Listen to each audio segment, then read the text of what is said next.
Hello दोस्तों, नमस्कार। स्वागत है आपका आपके यूट्यूब चैनल एग्ज़ाम 91 पे। तो कैसे हैं दोस्तों आप लोग? चलिए भाई, उम्मीद कर रहे हैं बहुत ही अच्छे होंगे और बिल्कुल पढ़ाई में लगे हुए भी होंगे। तो दोस्तों चलिए, जो आज की जो हमारी क्लास है वो अभी देखिए, ये हिंदी की क्लास चल रही है। इसमें आपको पता है कि 25 क्वेश्चन देखने को मिलेंगे। यहाँ से अगर आपने जो है 25 में 24 क्वेश्चन, 23 क्वेश्चन या 25 के 25 सही मार दिए तो आपका एग्ज़ाम निकलने से आपको कोई रोक नहीं सकता। अगर आपके पास कोई दूसरे और सब्जेक्ट की पावर है, जैसे मैथ की है, जीएस की, तो अगर आप हिंदी में 24-25 नंबर, 25 में से 23-24 भी मार रहा हूँ, मैं 23 का एवरेज ले लूँ, अगर 23 मार रहा हूँ, मैथ में भी मैं कहता 23 ले लिए तो 46 नंबर हो गए। 46 में अगर आप 17 और जोड़ देंगे, क्या नाम, 46 में अगर आप 14 और जोड़ दीजिए तो कितने हो जाते हैं? 60 हो जाते हैं। फिर आपको सिर्फ 15 नंबर की और ज़रूरत है। 15 75 आएंगे तो आपका एग्ज़ाम निकल जाएगा। ठीक है, ये मैं गारंटी तो नहीं दे रहा, लेकिन अभी पेपर आने दो तब मैं आपको एग्जैक्टली बता दूंगा कि कैसा क्या होगा, कितनी मेरिट जाएगी। लेकिन हाँ, अगर आपको टारगेट 75 के आसपास का लेके चलते हैं, क्योंकि अगर आपको 46 नंबर इधर से मिल जाते हैं तो आपको 75 नंबर लाने के लिए सिर्फ 27 नंबर की और ज़रूरत है 50 नंबर में। और मेरे हिसाब से 50 नंबर में आप 30-32 नंबर आसानी से ला सकते हैं। अगर आप 30-32 नंबर आसानी से ले आए तो इसका मतलब है, तो इंग्लिश में आपको ज़्यादा कुछ करने की ज़रूरत नहीं है। अगर आप 12-13-15 नंबर भी लेके आते हैं और उधर से जीएस में भी 15 नंबर बना लेते हैं तो 30 नंबर बन जाएंगे, और 46 और 30 76 नंबर हो जाते हैं।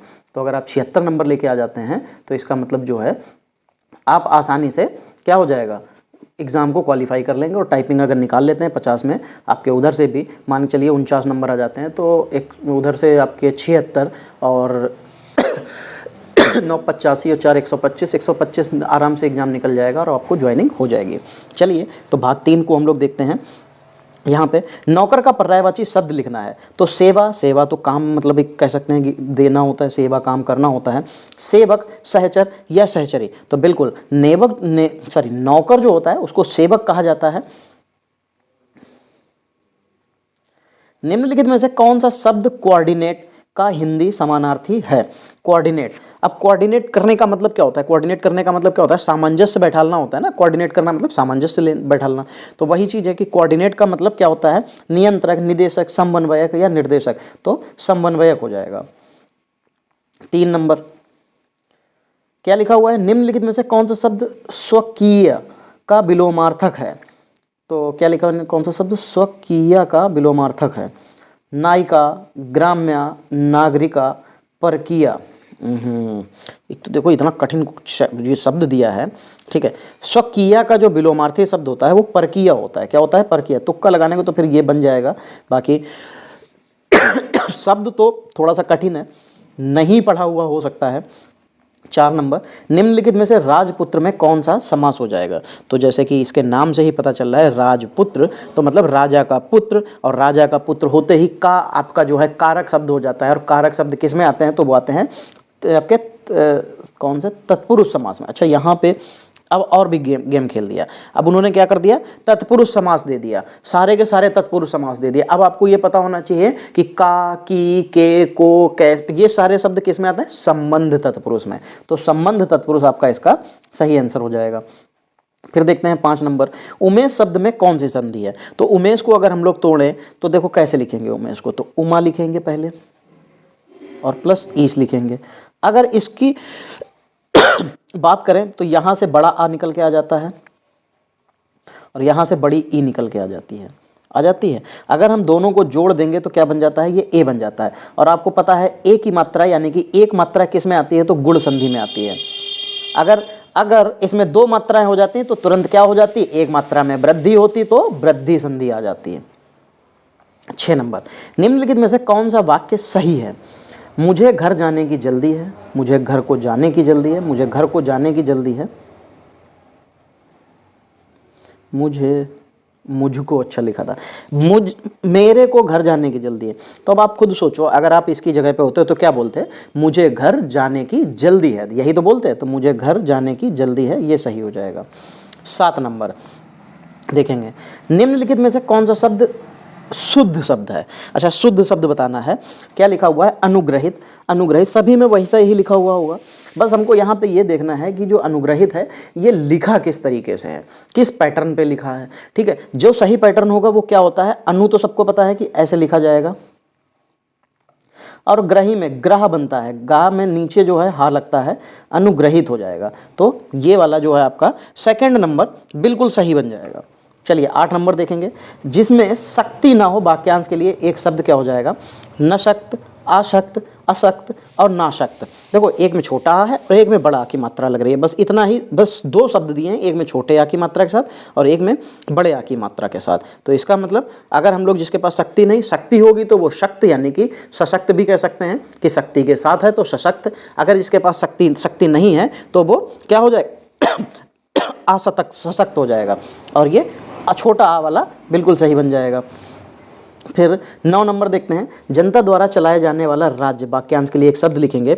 तो ये इंग्लिश में बहुत पूछा जाता है, जो इंग्लिश का जो इसका जो वन वर्ड पूछा जाता है ये भी बहुत पूछा जाता है कि जनता द्वारा चलाया जाने वाला राज्य, एक शब्द में अगर इसको बताना हो तो इंग्लिश में भी हम लोग बताते हैं कि जनता तंत्र, जनतंत्र, मानवतंत्र या राजतंत्र। देखो राजतंत्र का मतलब होता है जहाँ से राजा उसको ऑपरेट करता है, तो वो राजतंत्र होता है। भारत में अपने यहाँ कैसा तंत्र है, तो ये लोकतंत्र है। यहाँ पे जो पावर होती है वो लोगों में है, संसद में है, ठीक है। तो इसलिए अगर हम लोग इसकी बात करेंगे तो जनता के द्वारा चलाया जाने वाला राज्य जो होता है वो जनतंत्र कहलाता है। 10 नंबर क्या लिखा हुआ है, निम्नलिखित में से दिगंबर शब्द का सही संधि विच्छेद बताना है। तो दिग गा बना है, इसका मतलब गा को, का को जो है हम लोग गा में बदल देते हैं। किसको, का को का को हम लोग गा में बदल देते हैं और ये व्यंजन संधि का उदाहरण हो जाता है। तो ये का जो है आधा का बन जाता है और ये आधा गा, तो दिक प्लस अंबर यानी कि दिगंबर बन जाता है। क्या बन जाएगा, दिक प्लस अंबर बन जाएगा और ये दिगंबर बन जाएगा। तो ये किस ऑप्शन में आपको दिखाई दे जाएगा, तो दिक प्लस अंबर दूसरे ऑप्शन में दिखाई दे रहा है, बिल्कुल यहाँ पे सही हो जाए, क्योंकि लिखा तो तीसरे ऑप्शन में भी दिक प्लस अंबर है, लेकिन इसमें का ऐसे करके का के नीचे जो है ऐसे हलंत नहीं लगा रखा है, बस इसलिए ये गलत हो जाएगा। चलो भाई 11 नंबर देखेंगे, जिसका अंत ना हो उसके लिए शब्द निम्नलिखित में से कौन सा होगा। तो जिसका कोई अंत ही नहीं होगा तो वो मतलब अनंत हो जाएगा। क्या हो जाएगा, अनंत, अनंत जिसका कोई भी अंत नहीं। लेकिन अब यहाँ पे समस्या ये है कि इन्होंने सबके सब को अनंत लिख रखा है, ठीक है, अनंत लिख रखा है, तो क्या हो जाएगा, दूसरा वाला बिल्कुल सही हो जाएगा। व्याकरण की दृष्टि से शुद्ध वाक्य कौन सा है, व्याकरण की दृष्टि से जो शुद्ध वाक्य है वो कौन सा है, चलिए देखते हैं। पानी पी लेते हैं यार, कहाँ गया मेरा पानी, ये है, ठीक है। चलिए तो यहाँ पे हमको अगर शुद्ध शब्द देखना है तो प्राचार्य ने विजेताओं को पुरस्कार भेंट किए।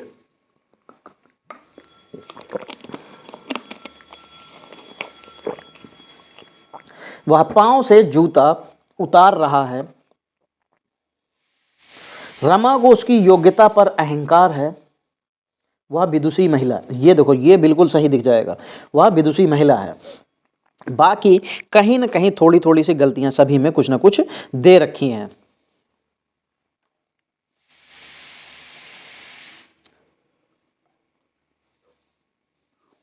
तेरह नंबर, बड़ा आ उपसर्ग से बना शब्द निम्नलिखित में से कौन सा होगा। तो उपसर्ग शब्द से बनते हैं तो उपसर्ग हमेशा शब्द के प्रारंभ में लगते हैं। जैसे शब्द कौन सा है, तो देखो जीवन, जीवन में अगर आ आगे जोड़ दिया जाएगा बड़ा आ तो आजीवन बन जाएगा। अनुरक्त तो इसमें छोटा आ लगा है, ये तो खराब हो गया। अंजनी ये भी बेकार हो गया, अनजान तो ये भी बेकार, बचता कौन सा है, आजीवन। चलिए भाई 14 नंबर देखेंगे, क्या लिखा हुआ है, बंदरिया शब्द में प्रयुक्त प्रत्यय कौन सा हो जाएगा। अब प्रत्यय कहाँ लगते हैं, हमेशा लास्ट में लगते हैं। बंदरिया में जो मुख्य शब्द होता है वो क्या होता है, बंदर होता है। तो बंदर में अगर ईया हम लोग जोड़ देंगे, बंदर में अगर छोटी ई और या जोड़ देंगे तो क्या बन जाएगा, तो वो बंदरिया बन जाएगा, जो कि तीसरे ऑप्शन में आपको दिखाई दे जाएगा और यही सही हो जाएगा। 15 नंबर, वह तख्त पर सोता है में कौन सा वाच्य है, वह तख्त पर सोता है में कौन सा वाच्य होगा।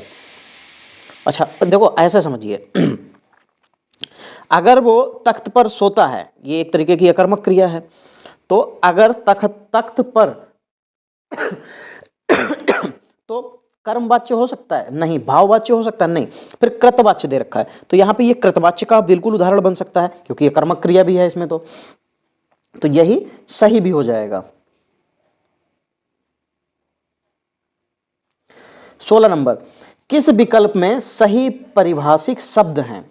अच्छा, रैंडम का मतलब उल्टा पुल्टा, मिनट्स का मतलब कार्यसूची, रिकमेंडेड का मतलब संस्तुत, अटॉर्नी जनरल का मतलब महाधिवक्ता दिया हुआ है। तो आपको देखो अगर सही पारिभाषिक शब्द की बात करेंगे, ठीक है, तो जो रिकमेंडेड लिखा हुआ है इसका मतलब संस्तुत होता है, बिल्कुल, मतलब जो आपको बताया गया और संस्तुति जिसके बारे में कही। देखो रिकमेंड का मतलब होता है जैसे मैं आपको कोई चीज़ कहूँ तो ये रिकमेंड हो गया, मैंने आपसे कहा कि यार ये चीज़ आपको फॉलो करनी चाहिए, मैंने आपको रिकमेंडेशन दे दिया कि भैया ये वाली बुक फॉलो कर लो, तो ये रिकमेंडेशन यानी कि संस्तुत हो गया। चा छा जा झा उदाहरण है किसके? तो देखो स्पर्शी व्यंजन दिया है, स्पर्शी संघर्षी व्यंजन दिया, संघर्षी व्यंजन दिया और अंत्यस्थ व्यंजन दिया है। तो देखो चा छा जा ये आपको पता है ये हमारे स्पर्शी व्यंजन होते हैं, 25 स्पर्शी व्यंजन होते हैं। कितने होते हैं? 25 स्पर्शी व्यंजन होते हैं। लेकिन अब खाली तो आपको दिया नहीं होगा कि चलो आपको बता दिया कि भैया हाँ ये स्पर्शी व्यंजन है, लेकिन ये हमारे पास ये स्पर्श संघर्षी बन जाते हैं। कैसे? स्पर्श संघर्षी, क्योंकि अगर हम लोग इनको बोलेंगे तो जो हमारी जीभ होती है उसका जो आगे का भाग होता है वो तालु में लगते हो जाता है, जैसे चा छा जा, तो जीभ का जो बिल्कुल आगे का हिस्सा होगा, ठीक है, वो क्या होता है, वो हमारा कहाँ पे लगता हुआ जाता है? बिल्कुल तालु के समीप से होते हुए जाता है और मुख्य मार्ग कुछ संकरा हो जाता है और प्राण वायु जो है वो रगड़ खाती हुई निकलती है। तो ये स्पर्श संघर्षी हैं। सर्वनाम के उचित रूप में से रिक्त स्थान की पूर्ति करना है। बड़ी बहन कहाँ रहती है? तो अब आप लिखा हुआ है तो क्या कहा जाएगा? इसको हमको बदलना है, तो आपका मतलब क्या हो जाएगा? आपकी बड़ी बहन कहाँ पर रहती हैं या कहाँ रहती हैं? तो 18 नंबर में सी बिल्कुल सही हो जाएगा। 19 नंबर देखते हैं, निर्देशानुसार वाक्य को पूरा करना है। काशी शहर गंगा नदी पर बसा हुआ है। अब जी संबंध बोधक बनाना है, तो काशी शहर गंगा नदी के तट पर क्या होना चाहिए था? यहाँ पे के तट पर बसा हुआ है, बिल्कुल संबंध बोधक हो जाएगा। 20 नंबर देखेंगे क्या हो जाएगा? उसने नया शॉल खरीदा, इस वाक्य में कौन सा विशेषण हो जाएगा? तो नया है, अब नया क्या है? देखो संख्यावाचक है क्या? नहीं है भाई संख्यावाचक। गुणवाचक है? हाँ गुणवाचक हो सकता है। परिमाण तो है नहीं कि उसने 1 litre 2 litre 1 kilo 5 kilo 10 kilo खरीदा, नहीं। संकेत तो दे नहीं रहा, बचता है गुणवाचक, बिल्कुल। नया, पुराना, काला, गोरा, ये सब गुणवाचक में आते हैं।